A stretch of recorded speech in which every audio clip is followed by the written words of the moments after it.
We know now that in the early years of the 20th century, this world was being watched closely by intelligences greater than man's, and yet as mortal as his own.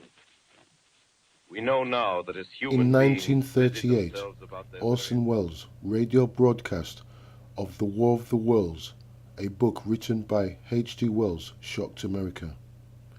It tells the story of aliens invading the planet Earth.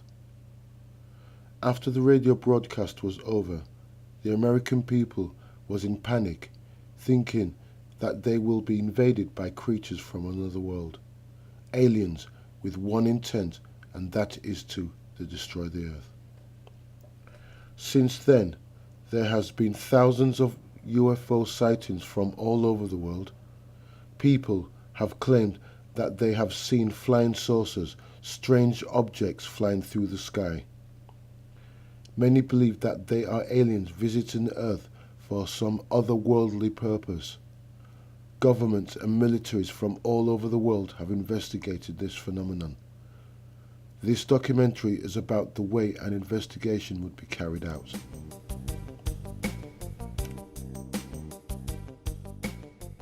The first point with any investigation is obviously to collect as much information about the sighting as possible. So interview the witness and get all the details about the exact date and time of the incident, the location, and any description that you can get. And clearly, if there's a photo or a video, you need to get hold of that. Then the second phase of the investigation is really performing a series of checks, trying to tie in the location and description of the UFO with something that you know about. So you would, for example, check flight paths, weather balloon launches, astronomical data such as satellites and re-entry into the Earth's atmosphere of debris, that sort of thing. And again, another critical part of an investigation is that you bring in various specialists and you say, for example, please check with the experts and see if anything was picked up on radar. So those are the sorts of stages of an investigation. And after you've done that, 95% of UFOs turn out to have a conventional explanation, and they're just misidentifications of something fairly ordinary. I'm a complete skeptic about alien visitors. I think there's UFOs, in the true sense of the word, unidentified flying objects. I think there are flying objects we have not identified. That doesn't mean they're from another world. Many astronomers are quite skeptical about UFOs. That said, when I was doing that job at the Ministry of Defence, I routinely would check with the Royal Observatory Greenwich, for example, to see if there was an astronomical explanation. There are organisations like SETI, the Search for Extraterrestrial Intelligence, that scan the sky using massive radio dishes, like in Arecibo in Chile, I think it is. And they scan the sky looking for the radio signals from alien culture, alien societies. And so they're looking for the signal in a similar way that we give off a signal in our radio emissions. They're looking for signals from them. And they look for millions of different wavelengths, scan millions of different wavelengths and hundreds of thousands of stars every night. And they've been doing it for about 30 years. And they've not come up with anything. I think a number of things could be done to improve investigations.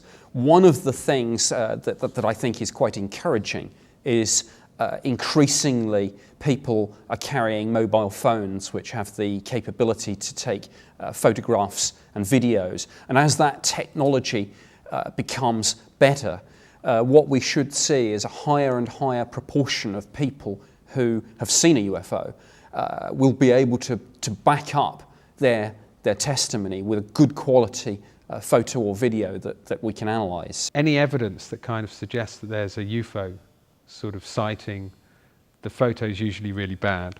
In fact, any evidence that we have is kind of sort of from really unsure people. Also, I think it ends up in the sort of schlocky press, like the photo you showed me earlier about the UFO by the London Eye. It's in the Sun, so it's not going to be taken seriously. I mean, I think there has to be other life out there, but whether they've developed is another question. I mean, also the photos that we end up seeing with UFOs is so easily manipulated. We have easy access to things like Photoshop. There's even a free program, GIMP, that does the sort of same manipulation things that Photoshop does. So I think that you always have to question what you're seeing. And we know that anyway, because any magazine cover that we're looking at of a beautiful woman who has got no blemishes, like, we know isn't real because it's been cleaned up in Photoshop. So for someone just to throw a spaceship by the London Eye, I don't think is implausible. There are some UFO sightings where some sort of meteorological phenomenon actually turns out to be the solution. One of the popular ones, though not in the United Kingdom because it's very rare, is a particular kind of cloud called a lenticular cloud, which under some circumstances can look like a solid disc-shaped object. But generally speaking, meteorological explanations are quite unusual. The most popular things that are mistaken for something more exotic are actually aircraft lights and meteors, and indeed bright stars and planets in the night sky. Iridium satellites are quite a common mistaken identification for alien spacecraft. There's about 66 of them orbiting the Earth, and they're called in a constellation. There's like a network of them. They're used for satellite phone technology, for like weather satellites and all. They just orbit and reflect the signals back down and whatever. And they tumble in a predictable way, and you can predict their tumbles, and you can predict where the flashes of light from the sun will reflect off the surface as it tumbles.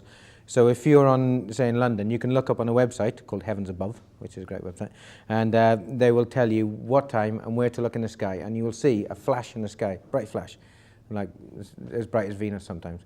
I think the methodology of an investigation hasn't actually changed much between, say, the 50s and the present day. To give one example, early this year I was contacted by The Sun about a UFO incident where some people thought that a UFO might have collided with a wind turbine. Some people had seen lights in the sky. A number of people had been woken up at 4 in the morning by a loud explosion, and then they found some damage to the blades on one of these turbines, as if something had caught it a glancing blow. And so The Sun consulted with me about the sorts of things that should be done in the course of an investigation. And for example, I suggested searching the site with a metal detector to see if there was anything. The Ministry of Defence has recently begun a program of declassifying and releasing its archive of files. As for the 5% or so that defy explanation, I'm open-minded about the explanation. I don't actually know what these things are. I can't rule out, of course, some of the more exotic theories doing the rounds about these things, but the bottom line is I don't know. Having said that, another point that I think is important about the UFOs is whatever these things turn out to be, I think they should be studied properly by government, the military and the scientific community, because there are, it seems to me, some important defence, national security and even air safety issues involved. There have been, for example, a number of near misses between UFOs and aircraft. In our galaxy alone, there's 400 billion stars. About 30% of them are like the Sun, so they have the potential for rocky planets with liquid water. And our galaxy is not special. There are billions and billions of galaxies out there, and they're all roughly the same size. Hundreds of billions of stars with roughly the same percentage of Sun-like stars. And so it would be very unusual. It would be statistically highly improbable if there wasn't life. Yet across an immense ethereal gulf, minds that are to our minds as ours are to the beasts in the jungle, intellects vast, cool and unsympathetic, regarded this earth with envious eyes and slowly and surely drew their plans against us.